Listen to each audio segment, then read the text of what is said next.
I made 30 angel investments personally. It's less important how much you invest. The dollar amounts are different for everyone as far as their capacity and their thresholds, how much you put in and what you make. It was more like just showing the process of sourcing, picking, supporting companies, things you do professionally as a manager. And so even if it's small dollars, you're still really being able to develop a track record. And so that's what I did. Ben, welcome to the Slice Pod, where we uncover the stories of fresh emerging managers across the early stage venture landscape. You are the founder and general partner of Superangel Fund, investing 25 to 250K checks at pre-seed all the way through Series A across consumer, prop tech, and the future of work. And we'll get into what that means in a second. But first, let's begin where we always do around here, which is by asking, was this always the plan? Did you always mean to start your own fund and be the super angel you are today? Thank you, Fabri and Sunwoo, for having me. Honored to be on the pod. You've had some great guests and appreciate that you guys asked me to be part of this. So I would say, no, this was not part of the plan. I started as an entrepreneur, as a founder myself, very early in my career, even going back to kind of high school days and then college. I had different student businesses during those early years. I graduated from college in 2007, and one of my first jobs was doing retail store leasing in New York City. I was hired by building owners to rent out vacant retail spaces and by retail store tenants to find the retail space and negotiate leases. And retail leasing is sort of a whole industry within, commercial real estate. And in particular, one of the clients, Verizon Wireless, hired my firm to find them 20 new locations throughout Manhattan. And I went to work doing that, and the process was super manual. I walked around neighborhoods of New York City at night to see spaces, see a sign for rent, write down the phone number, call the owner or the broker, collect information, and then put it together for your client to show them the options that are available. It was super inefficient. I didn't understand why there wasn't an online platform to search for a retail space the same way you look for an apartment or a home or office. My first startup was retailmls.com, the first multiple listing service for retail space, and had, a number of incredible landlords and brokers using the platform just as I visioned. But long story short, I raised $2 million myself of venture capital super early in my career and kind of went through this entire founder journey building this, prop tech software company, which ultimately, although that business didn't succeed, what it did was actually expose me to early stage companies, venture capital, initially from the founder side. I fell into angel investing right after that. What was the first angel check that got you hooked on the investing side? Because like most of the times when you're a founder, yes, sure, you have access to things, but you're focused on building your company. You don't really know what you're doing when it comes to investing. And most cases, you don't really have the capital to start cutting those checks. Other founders give you like $1,000 allocation. You're putting everything into the company. Do you remember that first check? Because of the seat I was in, I was paying attention to early stage companies seeing success, following TechCrunch, being an early adopter. I learned about this toothbrush subscription company called Quip. When I met them, they didn't even have a name. I was a customer of Dollar Shave Club, which was an incredibly high growth, innovative consumer D2C brand, if you will, at the time. Being a customer of this other company, Dollar Shave Club, I was very predisposed, to what was happening in e-commerce and consumer and this subscriptionization, if you will, of every kind of personal care product. I met the founders of this company, Quip, and again, kind of appreciated the business model, the sort of their wedge, and the fact they were copying what seemed like a very obvious similar playbook with Dollar Shave Club. To your point, I had invested all my last dollars in my startup, and that blew up. It was a very tough time, but I had such conviction that I scraped together $10,000 and made what was my first angel investment in 2014. It was the first check for the company. I said, hey, I think I can be helpful. I've pitched hundreds of VCs and angels. I'm willing to help with your pitch deck and introduce you to other investors, and kind of took on this role, which is hard to do as you build up more companies. I took on this founding advisor role and helped Quip raise their first $1 million of funding. I just fell in love with being a champion of other founders and became obsessed with angel investing. That first investment really got the ball rolling. What was it, the aha moment where you were like, okay, this is like way too many checks. I cannot do it on my own. I need to roll this into a fund. I went back to work full time, 9 to 5, after my startup closed up. This angel investing thing took hold, and I kept learning and reading about how to be a great angel investor. One thing memorable from that time was reading books and following people like Naval. He's got many famous quotes, an incredible thinker, philosopher, investor, operator, you name it. But there was something that he sort of wrote that stuck with me. The best way to build a brand in this business, referring to early stage VC, angel, is to help other people. At the end of the day, that is my defining value and North Star. I put a small check in this company, Quip, and I worked tirelessly side by side to them and did everything in my power to support them with ultimately the three biggest things early stage companies need: capital, customers, talent. I focused on giving, and many years later seen the benefits of how that comes back tenfold or more. I started writing small checks into other consumer brands, even a number of SPVs that I participated as an LP, just to learn, right? I just wanted to learn from some of the best, read how they think, how they source, what they look for, red flags. And 6 years as an angel investor, when this became more than just my own capital, there was an opportunity to buy shares in one of my portfolio companies from another shareholder in a secondary transaction. At first, I was just trying to be a helpful friend by making introductions to people who might be interested in buying those shares. But given the sort of inside advantage that I had at the time, I felt like, hey, why am I passing this opportunity to someone else? Let me actually kind of be the one to buy these shares. I think maybe 2017, and I ended up doing 7 SPVs with 15 or 20 people. And that whole process, as I started to kind of run these SPVs, really got me excited. I felt Got the bug. Yeah, totally. I felt like, wow, there's a way to do this with limited capital. I can take advantage of investment opportunities and the upside. That was the next foray for me, going back to the founder side, angel, dabbling in SPVs. Go slowly, organically formalizing it into a fund today, essentially.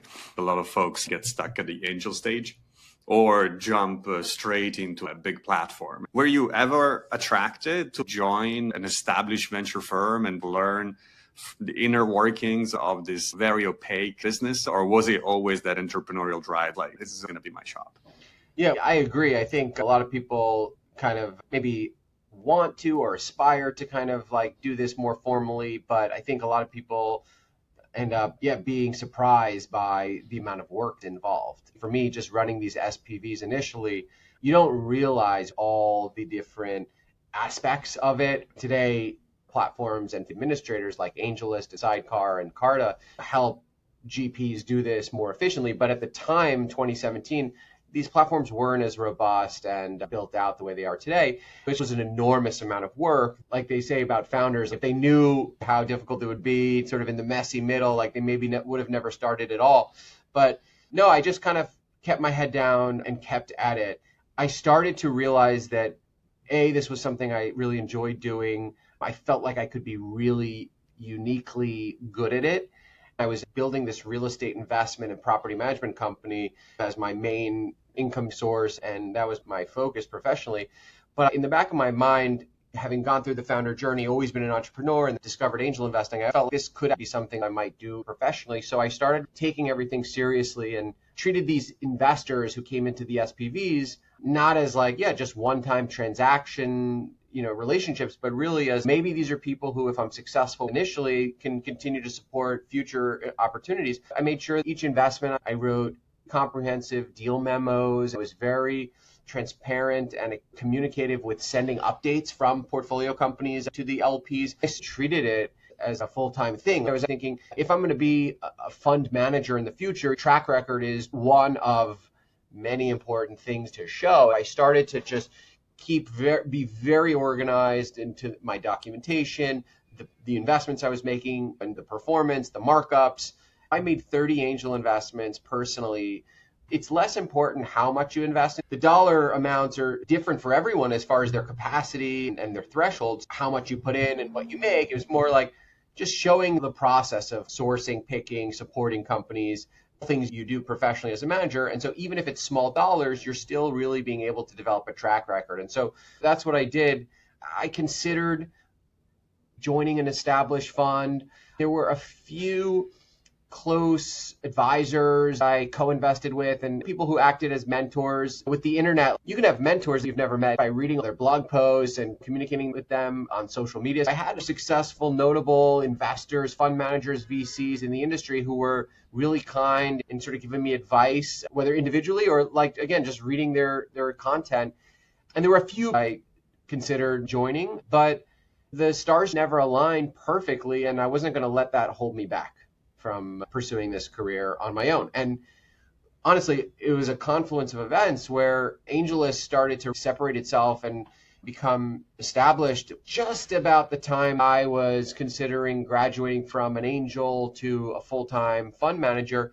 They announced a new product called the Rolling Fund, tailored towards solo GPs. They handle all the back office functionality. I mean, hours and tons of money that you wouldn't otherwise have. I was early to raise my hand and join some information sessions with AngelList as they launched this Rolling Fund product.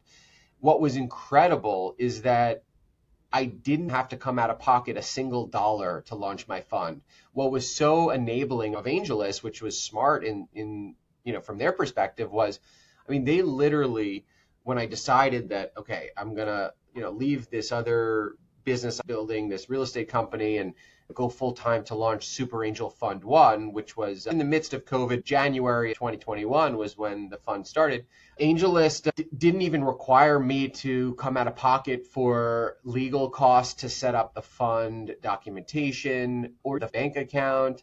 I mean, they set up the whole infrastructure with zero upfront investment on my part.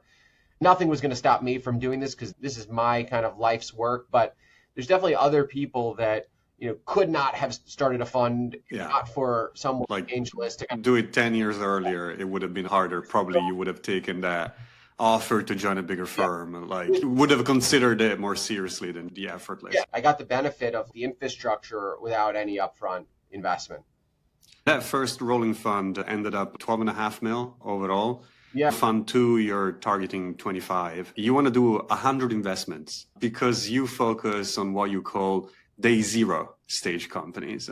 And before we get into portfolio construction, I want to spend a minute talking about what is day zero. It's a great question. These names or designations of rounds are a bit arbitrary. My strategy is to invest as close to the first check as possible, right? At the end of the day, the founders are the ones governing or determining when they want to take an investor. In a lot of cases, that's pre-seed, meaning pre-product, pre-revenue. That's what it means. My strategy is make a small investment as close to the first check as possible, if not the first check, which I've done in almost a dozen cases. What I do is stay really close to the founders, and that first kind of commitment to these founders is getting on the board with them. It's showing I'm here for you. Let's start working together, build a relationship. That unlocks information access. I stay close to these founders. If the business does not perform, if the founder doesn't do what they say and things don't progress, I minimize the loss and stop investing, and that's fine. But in many cases, if the business starts to show traction, and over time, as you start to get more data points and a deeper understanding of the person leading this business, and if you start to get more confidence in what they're doing, see revenue, new customers, and smarter money investors coming downstream, I continue investing and I build a position in a company between pre-seed and Series A, almost like buying public company stock. So it's 100 investment, but it's 100 checks, but it could be 5-6 checks into a single logo, into a single company. That's the case. How do you balance this? Do you have a set amount of reserves, or is every check treated as an individual opportunity?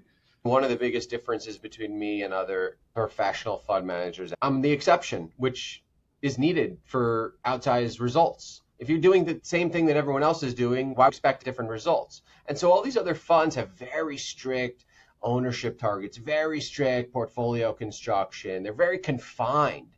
And no question that there's some that are successful, but I just don't believe that's at the end of the day, I think, and I think there's been a lot of validation to this, I have incredible agility and flexibility. And Sure, I have a fund model that breaks down the projections, just like a founder might give you projections, but we all know projections. I mean, come on. It just shows some level of thought as to like underwriting and assumptions. But in this business, especially the super early stage, there's too many variables and dynamics and moving parts. So for me, it's I want to get as much capital as I can into exceptional founders and their businesses. You got to throw away the standard portfolio construction for pre-seed. I'm not telling the strategy of small check early, double down. I don't just sit around and wait for the company to send an email and say, hey, we're raising our next round of funding. Sorry, everyone else is getting that email. I'm knowing what's going on in real time, day to day, week by week. I try to become their most helpful investor, their closest friend. And so I'm getting the text messages. They're walking out of a room with a customer. They just pitched Walmart and got a nationwide rollout. I'm getting data points no other investor in the company, no one else besides the founders is aware of. That's an opportunity for me to go to the founders and say, hey, can I put another check in on the last round? The valuations of private companies are not changing dynamically like public markets. The company might be more than happy to take another 50 or 100,000 at the last cap because they know I'm going to close quickly. They know I'm super helpful and I'll continue being their biggest supporter. I'm actively managing this early stage portfolio almost like a public company portfolio manager would be in a stock account. The other thing is, like you didn't used to be able to transact so frequently 5-10 years ago. It's only the kind of innovation of a safe that has enabled this, because it used to be $30,000 to do a transaction with an early stage company, right? And so you couldn't do it too frequently, where today there's literally zero cost of transacting. Philip, do you think this is something that you can kind of like project into the future, that like your third fund and the fourth fund are going to follow a similar pattern?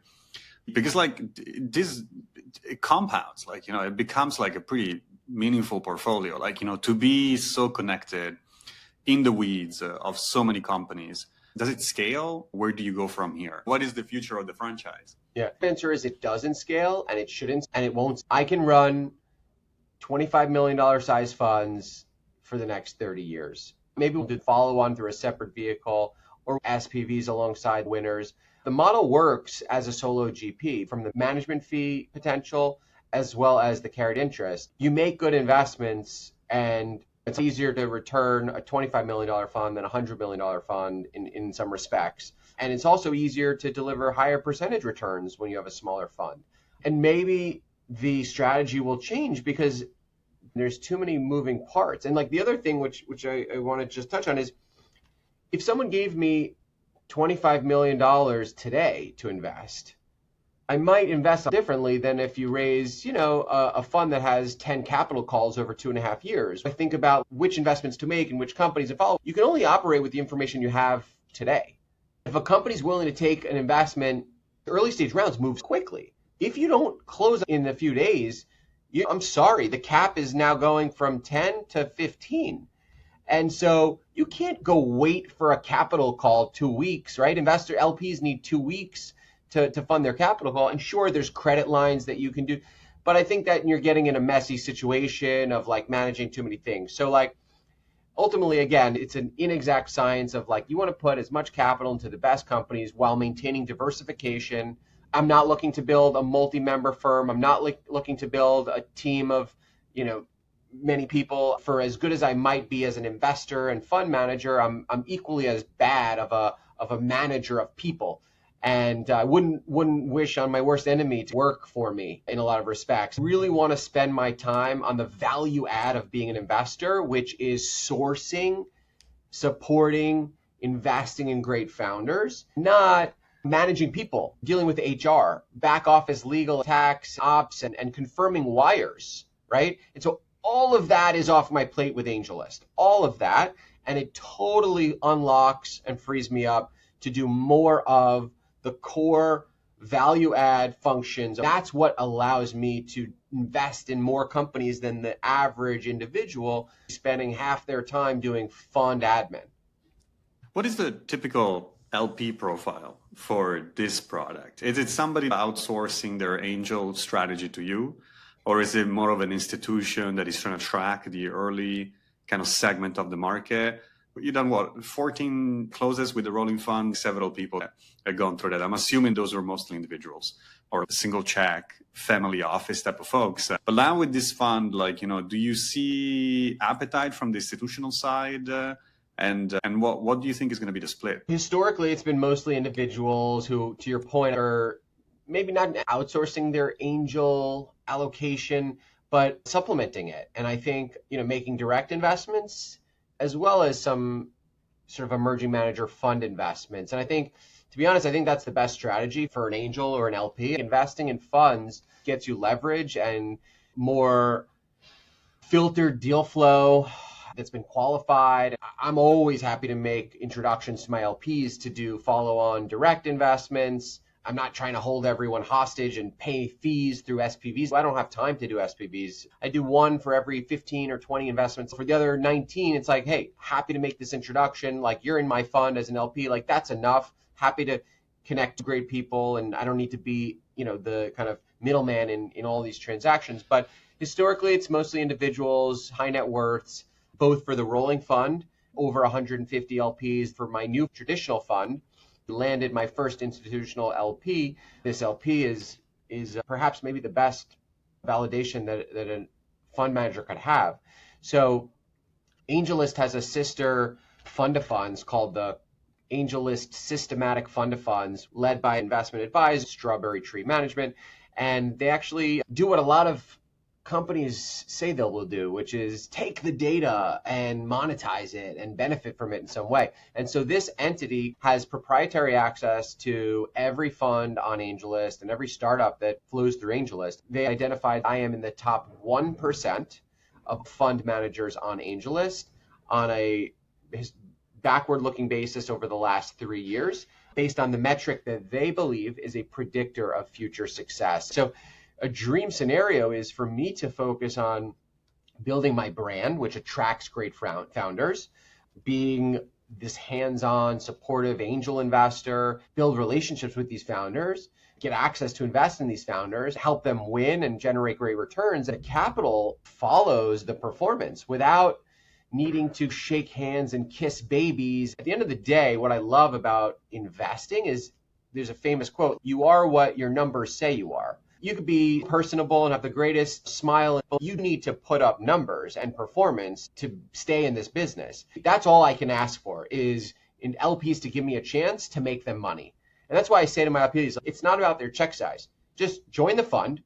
Let me prove myself to you. If I don't deliver returns, I'm not expecting you to put in more capital with me. The same concept with this fund of funds entity. It's, their vision, which this is a sort of new thing that's being tested. This is a strategy that's used all day in public market investing, quantitative hedge funds running algorithmic trading models. This strategy is being brought into the early stage venture asset class. There's no limit on how much capital will go into these types of vehicles and enable managers like myself to, again, not have to spend 20%, 30%, 40% of our time pitching LPs, getting on planes, going to the Hamptons, meeting people. It's a more efficient market for everyone if I can just do my most value-add investing and the capital will flow. This new LP is recent, and I expect other smart institutional LP capital will follow them. In the last few weeks since this LP joined, I've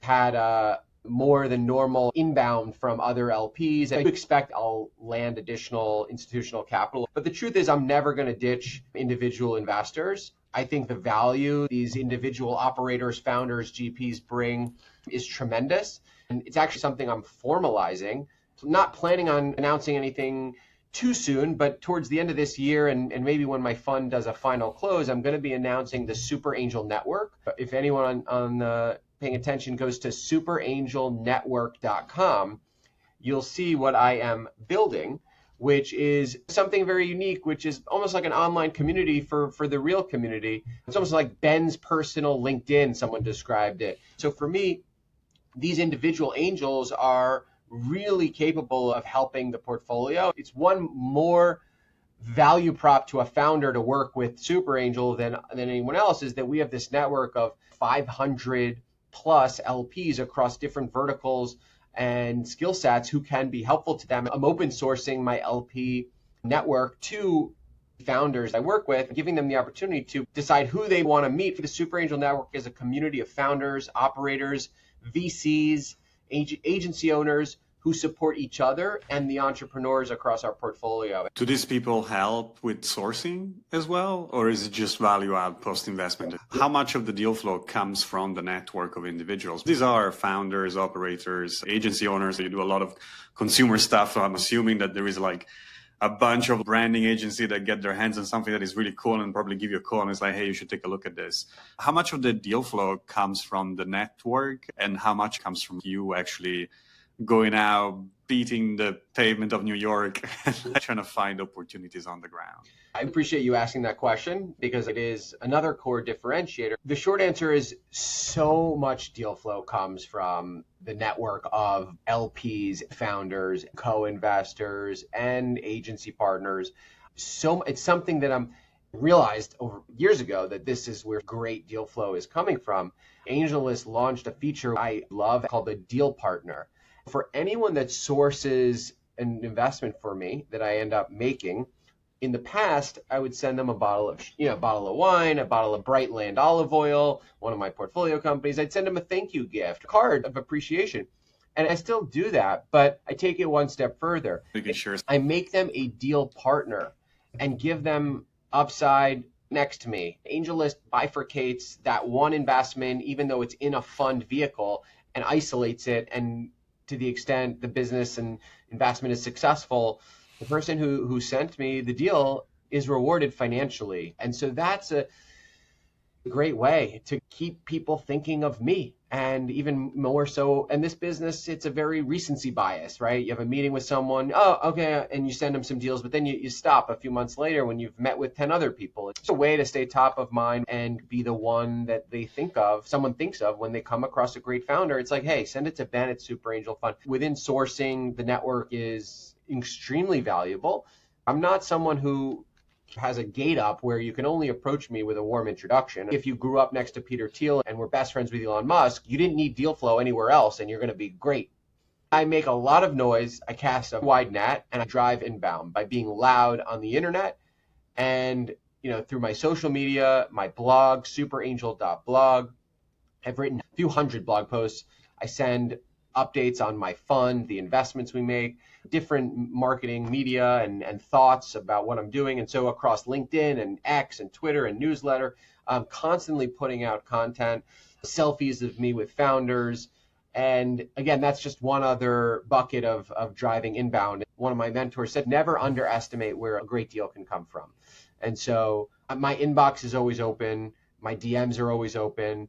I want to see everything and then spend the time to actually filter through it and decide where I want to, take a phone call and follow up with next steps. So the network across co-investors, LPs, and founders is huge. This content machine I have running.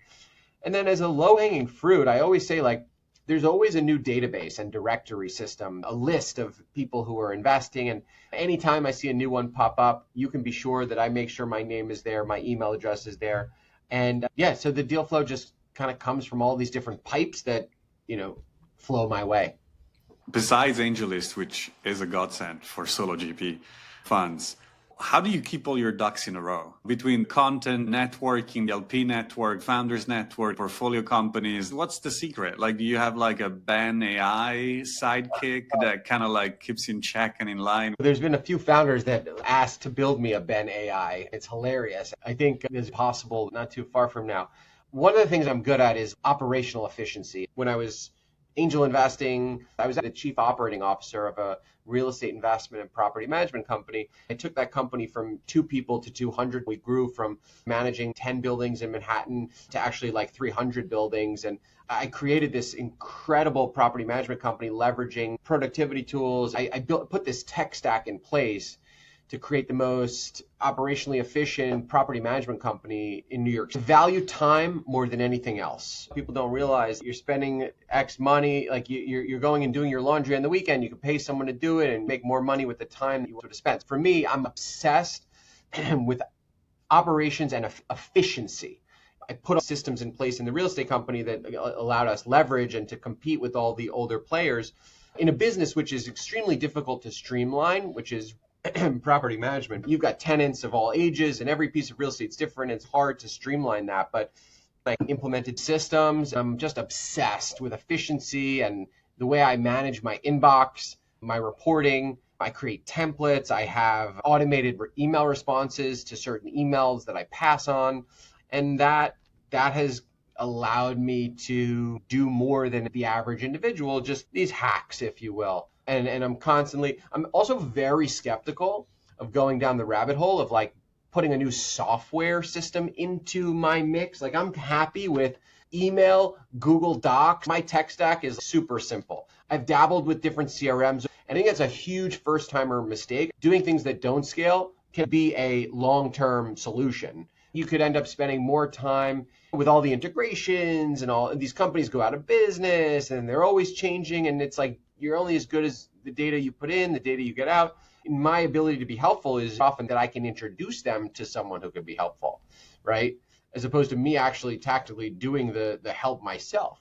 This network allows for that. I'm very close to top industry people who can then be helpful to others in my network. As we come to a close, what is one thing you wish to share with the rest of this crowd? Maybe it's like a controversial opinion.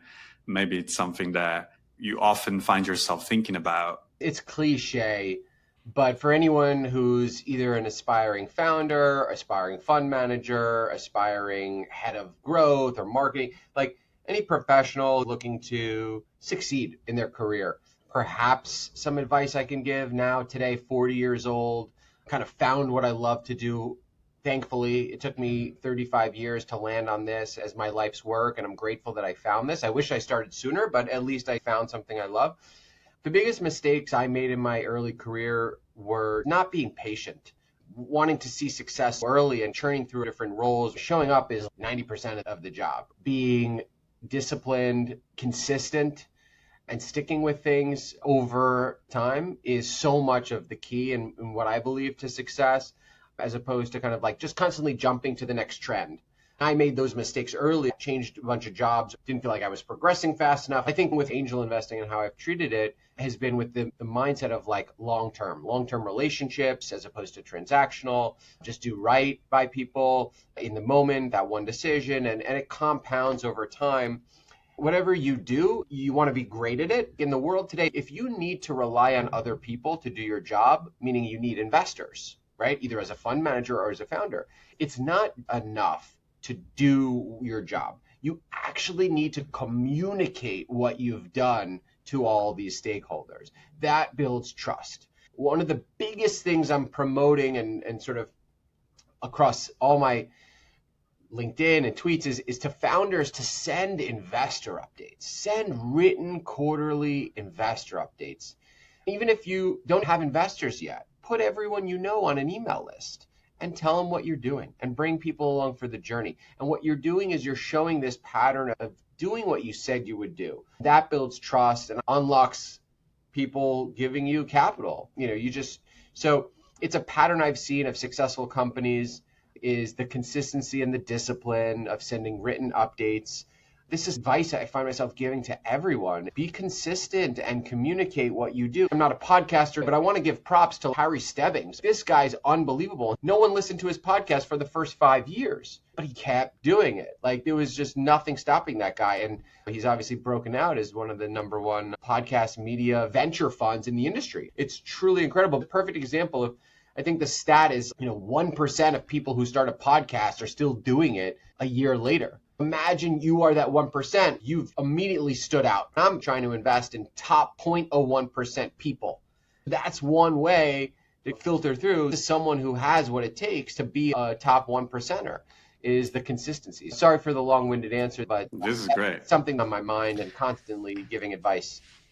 I definitely agree. Transparency breeds accountability, which then breeds competition, the healthy kind of competition, the competition that gets any athlete to compete against themselves, wanting to run that faster mile every single time. Until you are transparent, until you put it out there in the world, there is no accountability to that goal. And there cannot be any competition if there is no mark of how fast you run the first mile. There is no improvement on how much faster you can run the second one. 100% second your message. Everyone who listened to this pod goes to superangel.vc or superangeldeck.com, and you can read all about me and what I do, and reach out on X, LinkedIn, or ben@superangel.vc. I love hearing from fund managers, operators, founders. I appreciate you giving me the opportunity to tell you the story today. You've just listened to another episode of Slice, the podcast for emerging managers. Thank you so much, Ben, for joining us, and thank you to Matt for introducing us to Ben. Next week, we're joined by Amit, co-founder of Clearbit, which was acquired by HubSpot in 2023. And now, alongside his Clearbit founders, he's backing early stage founders through Earl Grey Capital. Subscribe to our Substack not to miss out when the episode drops.